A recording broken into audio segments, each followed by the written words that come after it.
नमस्कार, मी तनया मांडवकर सेलिब्रिटी प्रमोटर्समध्ये तुमच्या सगळ्यांचं स्वागत करते. नुकतंच बिग बॉस मराठी सीझन 6च्या घरातून आपल्या सगळ्यांचा एक लाडका खेळाडू बाहेर आला आहे, ज्याचं नाव आयुष संजीव. चला तर आज त्याच्यासोबत गप्पा मारूया. सगळ्यात पहिलं कसं आहेस?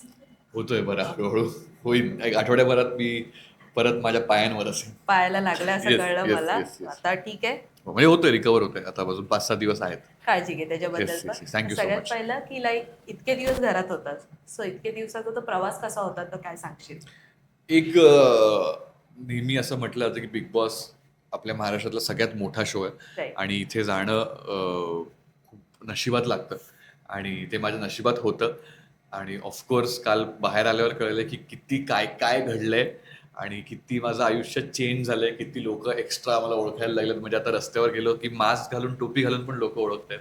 सो हा प्रवास माझ्यासाठी, जर मी 2 शब्दात म्हणेन तर लाईफ चेंजिंग होता, ओव्हरवेल्मिंग होता येस. आणि हा मला आयुष्यभर लक्षात राहील.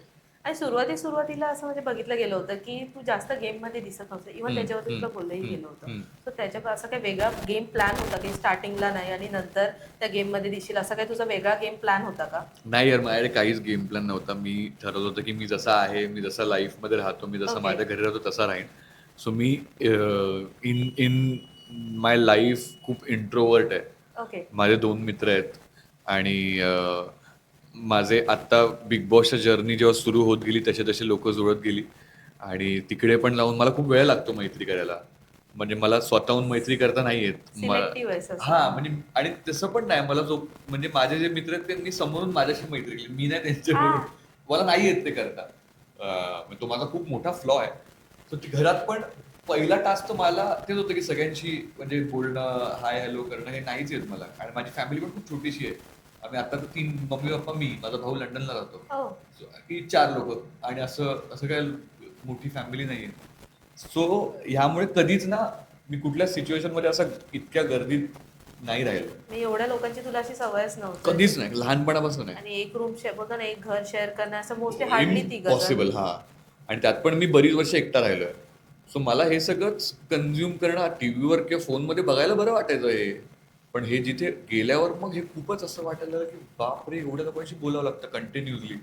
मग सारखं सगळं कलेक्टिव्हली व्हायला लागलं आणि ते ते जरा ऍडजस्ट करायला, म्हणजे तो जेट लॅग सारखं झालं मला. ते अरे बापरे. ऍडजस्ट करायला वेळ गेला. सो पहिला आठवडा मला त्यात गेला. तरी घरातला पहिला मुद्दा मी उठवला होता, जो चावी जेव्हा चोरी झाली होती. Right, right, right. आणि त्यातही मी म्हणजे फाईट दिली होती आणि म्हणजे साईड बाय साईड सगळ्यांशी मैत्री करत करत तो मुद्दाही उचलला होता. पण it was good fun first week, म्हणजे माझ्यासाठी पर्सनली. आणि जसं आता तू मैत्रीचा बोललेस, आता सध्या तुझ्या आणि तन्वीच्या एक प्रेमळ बॉन्ड बद्दल खूप चर्चा चालू आहे. तर सुरुवातीला बघितलं तुमचं एक, सुरुवातीला जेव्हा एंट्री होती घरात, तर तुझा आणि तन्वीचा एक छान परफॉर्मन्स हो होता, तो हो रोमॅन्टिक परफॉर्मन्स, आणि तेव्हाच तुमची ती जरा हो असं हो हो स्टार्ट झालं हो. होतं. आणि त्याच्याबद्दल मग काय सांगशील? नंतर मग ते भांडणं, मग ते प्रेमळ तो बॉन्ड होत गेला आणि त्यानंतर ते खूप अशी गट्टी जमली होती तुमची. म्हणजे परफॉर्मन्स नंतर खूपच सगळं फ्लोमध्ये आणि खूप असं होत गेलं आमच्यासोबत. कारण आम्ही परफॉर्मन्सला, म्हणजे सगळ्यात आधी जर मी कोणाला भेटलो, कारण first contestant was right. Tanvi परफॉर्मन्समुळे, आणि आम्ही सोबत घरात गेलो. सो तिच्याबद्दल एक थोडीशी 1% आपुलकी होती की हा. हिला मी आधीच भेटलोय वाली. आणि हळूहळू हळूहळू ती आपुलकी मैत्रीत बदलली.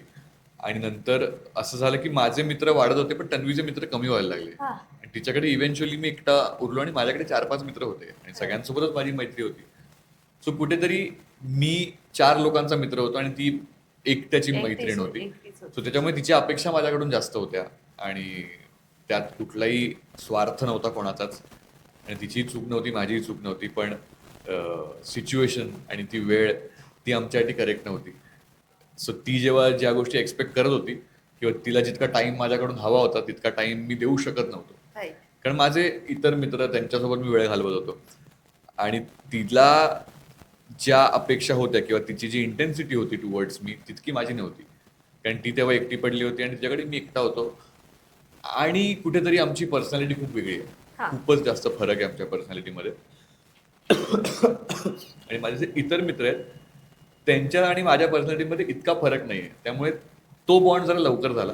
पण माझ्या आणि तन्वीच्या पर्सनॅलिटीमध्ये एवढा डिफरन्स असल्यामुळे एकतर मला मैत्री करायला इन जनरलच वेळ लागतो. हो, तू बोललास त्यात आता वेगळ्या तेच. पर्सनॅलिटीचा कोणतरी असणं. सो या सगळ्याला खूप वेळ जाणार होता, पण तिला हे सगळं खूपच लवकर होणं अपेक्षित होतं आणि तो वेळ मी घेत होतो आणि तो वेळ तिला द्यायचा नव्हता आणि तिला खूप हर्ट होत होतं ह्या गोष्टीचं, त्या पंचिंग बॅगच्या ह्याच्यात आपण पाहिलं. Right. आणि ते मग मला हर्ट व्हायला लागलं की माझ्यामुळे कोणाला तरी एवढं हर्ट होतंय. मग जसं मी मगाशी पण म्हणत होतो की तो आशिकी 2 मध्ये एंडला ठरवतो ना की माझ्यामुळे हिला त्रास होतोय, तर आता हा, हिच्या आयुष्यातनं मी निघून जातो. निघून जातो. सो मी तेच ठरवलं की यार माझ्यामुळे हिला खूप त्रास होतोय, Right. तिचा गेम स्ट्रॉंग आहे, थोडंसं सो हिला आपण नको हर्ट व्हायला हम्म. आणि जर मी निघालोच तर हर्ट नाही होणार. So त्यामुळे तो एक स्टेप बॅक घेतली त्या मैत्रीतनं. पण but we were always good friends आणि आय होप बाहेर आल्यावर पण आम्हाला वेळ मिळेल आणि we will be good friends. बरं, आज इतके दिवस तू घरात होतास, सो सगळ्यात जास्त तुला गेम कोणाचा आवडला होता की त्या स्ट्रॅटेजीने खेळतोय की ना बिग बॉसच्या घरात आलोय म्हणजे त्या सगळे गेम्स आपण प्रॉपरली ते खेळतोय, तसा तुला कोणाचा गेम वाटला होता? मला जेन्युअनली हे आन्सर तुला खूप फनी वाटेल, पण मला करंटचा गेम खरंच आवडला होता आणि आ, तो कसा काय माझ्यासोबतच बाहेर पडला हे मला माहित नाही. पण the way he planned everything आणि त्याच्या डोक्यात जो गेम होता तो इम्प्लिमेंट असं करायची वेळ आलीच होती की तो बाहेर निघाला. पण जर तो कदाचित इम्प्लिमेंट झाला असता तर करण खूपच स्ट्रॉंग प्लेअर म्हणून समोर आला असता. right. थोडं लेट झालं पण खरंच त्याच्या डोक्यात खूप इंटरेस्टिंग गेम होता. आणि आज जर तू नसतास घराच्या बाहेर जसे तर तुझ्या जागी कोण असतं? मला वाटतं प्रभू आला पाहिजे होता, कारण त्याचाही काही गेम इतका दिसत नव्हता. म्हणजे तो आधी एंटरटेन करायचा, ते एंटरटेनमेंट पण दिसत Right. नव्हतं. सो कुठेतरी दोन्ही आठवड्यात भाऊच्या धक्क्याचा रेफरन्स घेऊन, म्हणजे आता आम्हाला जे दिसतं आणि बाहेर जे दिसतं Right, फरक right, असतो. So भाऊच्या धक्क्याच्या रेफरन्सने प्रभूबद्दल खूपच कमी बोललं गेलं होतं भाऊकडून की त्याला दोन्ही हप्त्याला तेच बोलले की तुम्ही दिसत नाही आहात, हो, तुम्ही काहीतरी भाऊ करा. बोलले होते.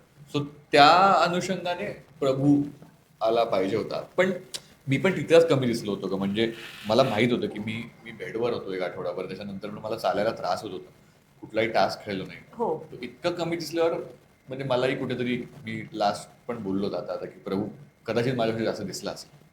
आणि आज आताच तू भाऊच्या धक्क्याबद्दल बोललास आणि इवन एका ह्याच्यात आहे ना तू भाऊची अशी ऍक्टिंग पण केली होतीस. हम्म. हा.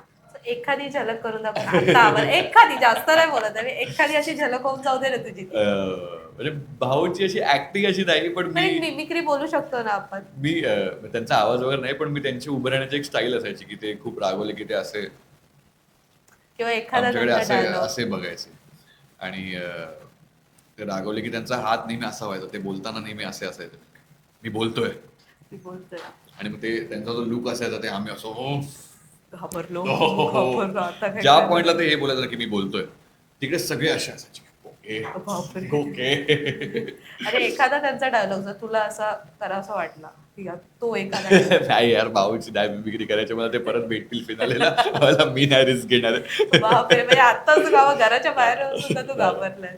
घाबरत आदर आहे ग. हा, ते पण आणि आहे. ते खूपच आदरयुक्त भीते हा. खरंच. तो ती पर्सनॅलिटीनं मला खरंच खूप आवडली. मी 2दा भेटलो त्यांना आणि त्यांचा ऑरा खूप जास्त पॉझिटिव्ह आहे. त्यांना बघून खूप जास्त पॉझिटिव्ह फील होतं आणि आपण ते 15-16 चेहरे बघून ना दमलेलो असतो Right. तेच आणि त्यात तो एक वेगळा चेहरा दिसतो आणि ते समोरून खरंच खूप हँडसम पण दिसतात आणि त्यांना बघून एक फ्रेश फील होतं, एक रिस्पेक्ट फील होते आणि त्यांचा तो एक ऑरा आहे जो या शोसाठी एकदम परफेक्ट आहे.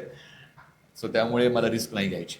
परत तू ऋतिक रोशनची पण ऍक्टिंग करताना दिसला येस होता. येस येस सो ते काय असं बिग फॅन वगैरे की? ऑफकोर्स, म्हणजे ह्या सगळ्याची सुरुवातच ऋतिक रोशनमुळे झाली. जर ऋतिक हा. रोशनने एक पल का जिना नसतं केलं तर मी पण नसतंच केलं काही. मी त्यांचं काय कदाचित- असं आहे का की एखादी जर ऍक्टिंग करून दाखव या मोमेंटला तर तू हा. कोणती कशी? एखादा डायलॉग भाऊचा नाही पण ऍटलीस्ट ऋतिक रोशनचा एखादा डायलॉग. म्हणजे मी नॉर्मलीच असं ऋतिक रोशनच्या आवाजात खूप इझिलीच बोलू शकतो, कारण माझा आवाज त्यांच्या आवाजाच्या खूप जवळ आहे.